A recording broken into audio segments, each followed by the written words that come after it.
सर्वे भवन्तु सुखिनः सर्वे सन्तु निरामयाः सर्वे भद्राणि पश्यन्तु मा कश्चित् दुःखम् आप्नुयात्. This universal prayer that emanated from this great Indian soil, that may all be healthy, may all be happy, may all see good and auspicious everywhere, may no one have any sorrow. That talks about the magnanimity of the Indian philosophy and thought, which includes everyone and leaves no one behind. And with that idea, we all are here doing what we can for everyone around us, that nobody is left behind. So first and foremost, I want to once again congratulate and convey my best wishes to all the members of Sai Swasthya Wellness Centers who are here from 9 states, 150 of them. They are doctors, nurses, paramedics, and other health practitioners. To all of them, I once again convey my deepest, heartfelt blessings and wishes for all the hard work you do in those remote areas in the country. Working in a hospital which is well equipped, established in an urban or even in Mudenhalli for that matter, it's a well established place. It's no big deal. But going into those faraway Sundarban areas or going into the tribal areas of the Chhattisgarh and Maharashtra and Telangana and Odisha, or going to faraway and risky places, it's not easy. To have that passion to go and serve the last and the least, that defines you, and that is what makes us proud, that you do this every day despite all the challenges. I know our vehicles break down on the way because the roads are bad. Our people still travel. They many times have walked, taken boats, bullock carts, whatever they could get, and still they have reached quality care to the last person in the queue. The whole world is watching. So I want to again tell the world that these are the people who work so hard behind the scenes, and they are the reason why so many people are living healthy today in so many remote rural areas of this country. And there are many more. This is just the sample representatives, but there are many more who are working. On this very special occasion, we have the honor of having 2 of the venerable monks from Jaitarama Monastery in Sri Lanka. I visited them, and they are here today to understand our system of education and healthcare and how we can work together. So to both of them, our greetings and warmest welcome to Satya Sai Grama.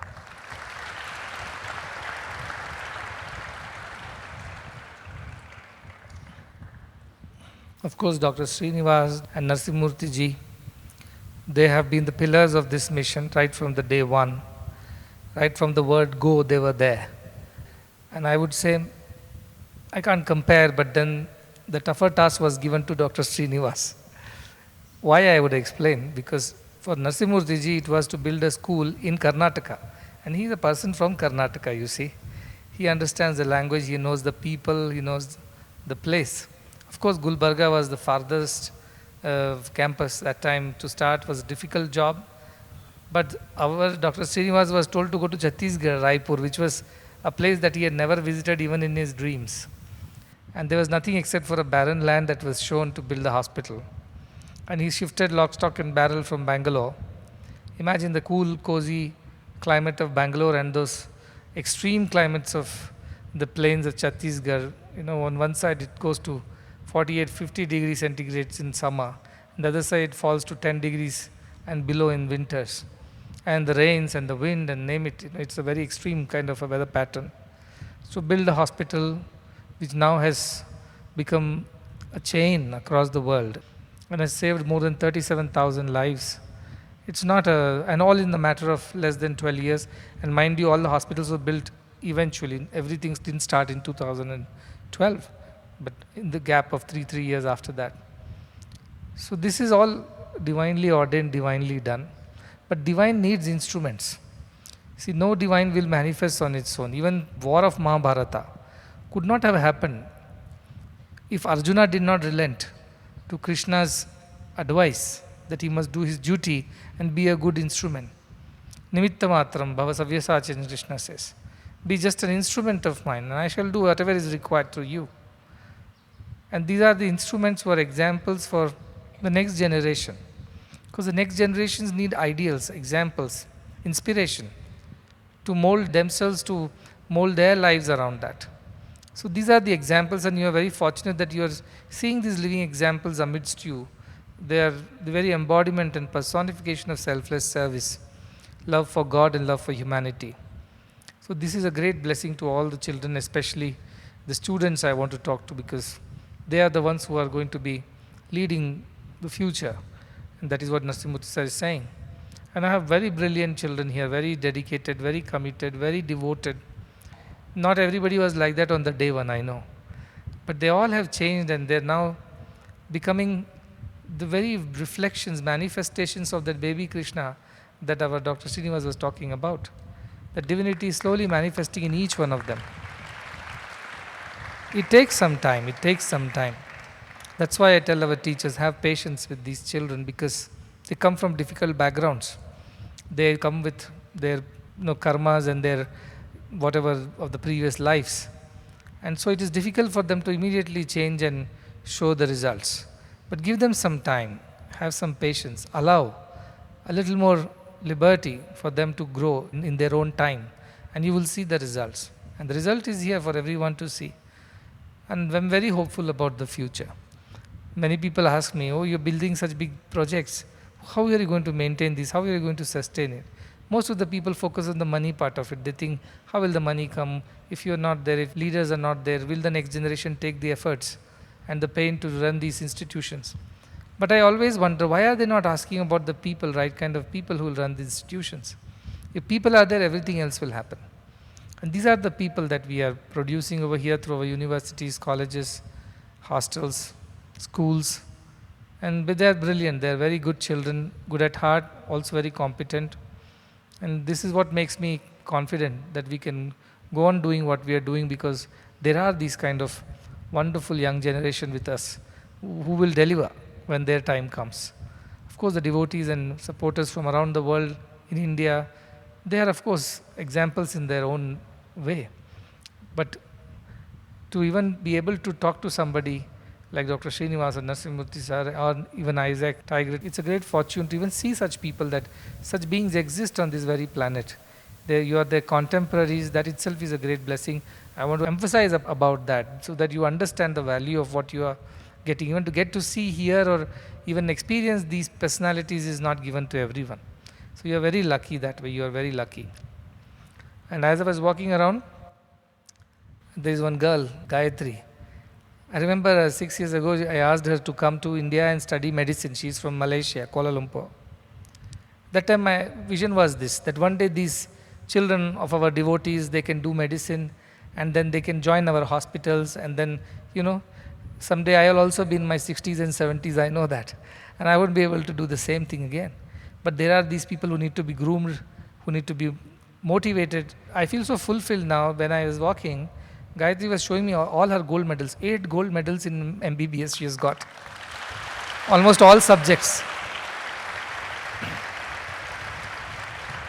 And it was not easy for her because, see, Malaysian education system and Indian education system don't match.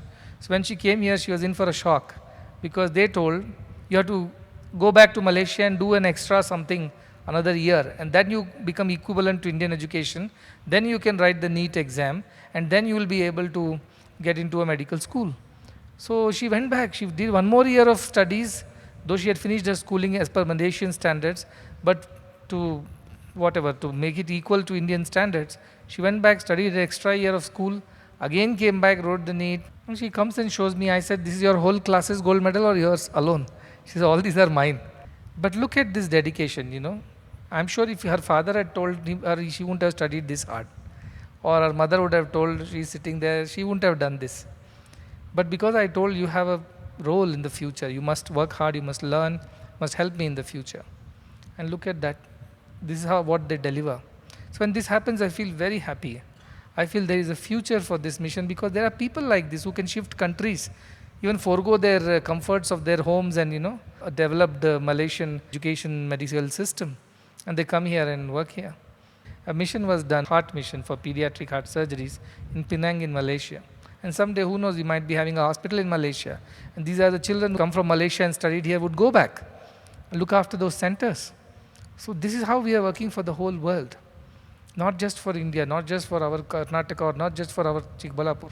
This is for the whole world. There is a hospital in Sri Lanka, there is a hospital in Nigeria, there is a hospital coming up in the US, and many more. I was there, South Africa, Argentina. People are all working towards that. They're planning the project. And all this will be possible because these kind of children will support that. And that is the future, that is the inspiration that you must carry in your heart. It's not given to everybody to give. That's what I was telling in my previous talk. To receive, to take is given to all. But to give selflessly is not given to everybody. That's why not everybody gives selflessly. It's given to very few, very chosen ones, the instruments of God. And these are the instruments who are going to be running this mission. So I have no fear, I have no worry about the future, whether our schools or colleges or universities or our medical school or hospitals. These are the people who will take it forward. And I always feel that they will do it much better than me or anybody else here on the stage, because they have been given much more training, much more understanding at an early stage. They don't have to struggle for that. So I'm sure they will do very well as the time comes. And I'm sure you will go to every part of the country and the world to take care of people.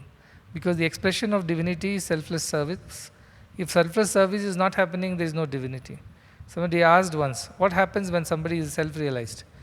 They said, then he expresses divinity to the fullest, without any distraction or without any deviation. The complete reflection is like what we call the fidelity of a mirror.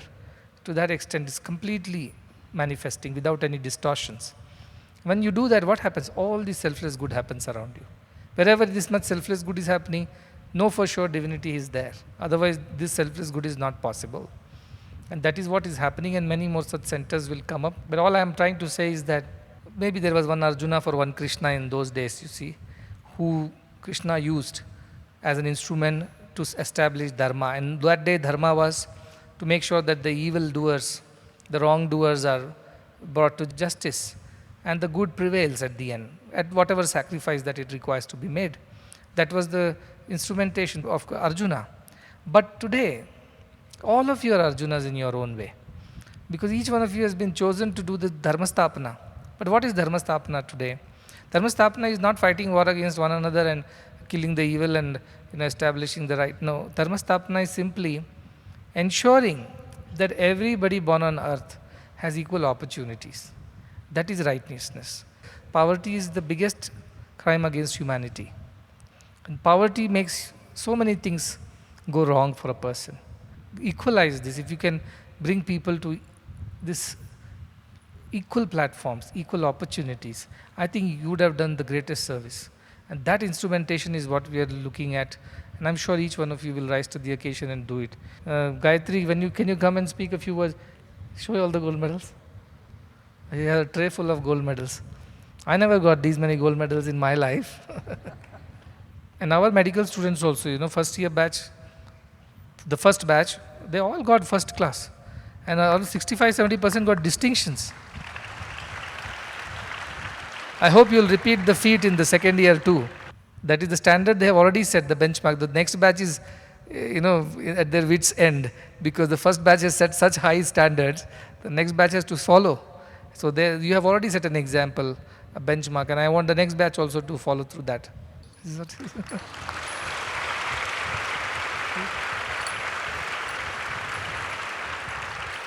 Very good. My most loving pranams at the lotus feet of my Guru, respected elders, brothers and sisters, a loving Sairam to one and all. My heart fills with so much of gratitude to Swami. It's because of him only that I'm standing here today. Swami told me to share a bit of my journey, how I came to India. In the year 2019, Swami instructed me to come to India to sit for NEET exam. At that time, I did not know even what NEET meant. But with the guidance of Sister Manali and Sister Hridaya and Auntie Saumini, I prepared for NEET exam. Unfortunately, the first attempt I did not clear because they said that I needed to complete another year and come back again. So I did accordingly, and the following year I joined Sri Devaracharya's Medical College. In the 5 years of being a medical student, Swami really taught me how to be a good doctor, in the sense of how to see the divinity in every patient that I meet. This was, I learned this the most during my internship, which was my last year. There were days where it was really difficult for me because of the late duty hours, but because of Swami, and somehow my intuition would keep me going. And for instance, when I assisted in a delivery and then the baby comes out, the first thought that comes to me, this is Swami's child. So similarly, every person I'm learning how to see the divinity in every patient that I see, in every person that I interact with. All of this wouldn't have been possible if not for Swami. So my heartfelt gratitude to Swami for giving me this opportunity. And I'm forever in debt to you, Swami. Let me be your instrument. And to be you is my only purpose of this life. Thank you, Swami. This is just a sample, you don't have to, check every rice grain to know whether the rice is cooked or not. One grain is enough. So like that, this is one of those grains. To be able to help the people to see divinity in everything and everyone. And I always say a child born is a miracle of God and handiwork of nature. Who can create such a life? Nobody. Give them all the elements, give them everything. Can anybody create a life? Cannot. It's only God. That is what is at the end of the whole thing. And if doctors like this, with this attitude, that every child is Swami's child, being born, if you serve the patients with this attitude, healing will happen on its own. These institutions will become temples because they are like devotees who are serving the God who is their patient. So it's going to happen. There is no two ways about it. And these are the kind of graduates, postgraduates are being trained over here. And I wish that one day this whole army of healthcare professionals will take over the entire healthcare system of the country and the world and make sure that everybody accesses healthcare as a right, not as a privilege. They'll work for the whole world. We believe in this very fundamental idea of Vasudhaiva Kutumbakam, that whole world is ours, family. Every person is a member of our family. And if a member is suffering somewhere, we will reach out to that member and do what we can. So principally, this is what it is. Everybody is ours, and whatever we can do for them, we would like to do. Just doing things only for India or only for one place, it's not in our DNA. That is not how we are made. We have been taught to love everyone and serve everyone. So this comes naturally to us. People from around the world have helped. They did not think that we are helping India or we are helping, why should I help India? I am from Singapore or the US or from Australia or Europe. No, they helped irrespective of that. And then why should I not go and help the people in those countries? This is really Vasudhaiva Kutumbakam. When people helped India without any discrimination, similarly, we should help the whole world without any discrimination. That's how we build a better world. I cannot go and influence policies, but what I can do is I can make humans better. Each one of you better. Once you all become better human beings, you will become a force to reckon with. You will become a force for good. And that will topple this whole anarchy that exists in the world, that divisive us versus them kind of ideologies will be thwarted, will be destroyed. Because the people's movement of goodness would change the way things would be. So we are working at a very grassroots level. We are working in the shadows of all these big things. We do not want to be in the spotlight, but we want to make a difference where it matters. And so, when people ask, not everybody knows about what you people do, including the Chennai Swamiji from Ramakrishna Matas. I didn't know that all this is happening. The answer is with Dr. Srinivas. He told me once, we work with nameless and faceless people, so we are also nameless and faceless. That's the basic thing. Because nobody else will work with them. Everybody wants to work where the spotlight is. We work in those dark corners of the country. And that is why I appreciate Sai Sastya, because while the other hospitals are at least have basic infrastructure and facilities and things like that, to stay and work there is still relatively comfortable and easy. But to every day wake up, pick up your bags and board that van and travel a few hours on those village roads, and sometimes there are no roads, then change over to boats and whatever you get. Walk miles. This is not easy. And that's why Sai Sastya members are very dear to me. But don't ever get disappointed or disillusioned with the hard work that you have to do. You are making a difference to the life of somebody. And when you are making the difference, you are bringing light into their lives. You are bringing God in their lives. And that is the greater contribution, because you are helping them evolve spiritually too. So you are doing a fantastic job. I cannot overemphasize your contributions. I cannot overstate your efforts. You are the walking, talking, living embodiments of divinity, doing what you can do in all your might. So more centers will happen, more people will be reached out to, and I want to see a day when there is nobody who is sick for avoidable or preventable reasons. And we should, if there is somebody falls sick for whatever reason, there is a mechanism, there is a way to take care of them. That would be our mission in the healthcare side. And of course, all these graduates, postgraduates will come out of these institutions. It would be upon them to take this mantle and continue this service and grow it and reach to every corner of the world. So I am really hopeful, and I know that my aspirations are not misplaced, my ideas are not empty. Definitely there is a possibility of achieving this if all of us join hands. So to blessings to everybody, all the Sai Swasthya members, our medical faculty, and all the members of chain of hospitals, the Sanjeevanis, Arogya, Sai Swasthya Medical School, everybody, a lot of blessings. Keep doing the good that you are doing, because that is the only way to make the world better. And I think we all owe it to the next generation, that we must leave the world in a better shape than what we inherited from our ancestors. That would be our legacy and contribution. So continue marching ahead. A lot of blessings to you. I would like to see you all again very soon. Once we celebrate the November 100th birthday, please do come. There is a big hospital opening over here. Join the celebrations, and that will give you far more opportunities to serve more patients. You can refer them, bring them to Karnataka if they need surgeries, and we will look after them over here. Blessings to everyone. May you all be healthy. May you all be happy. May you do good to everyone. May good happen to you. With these words, I conclude.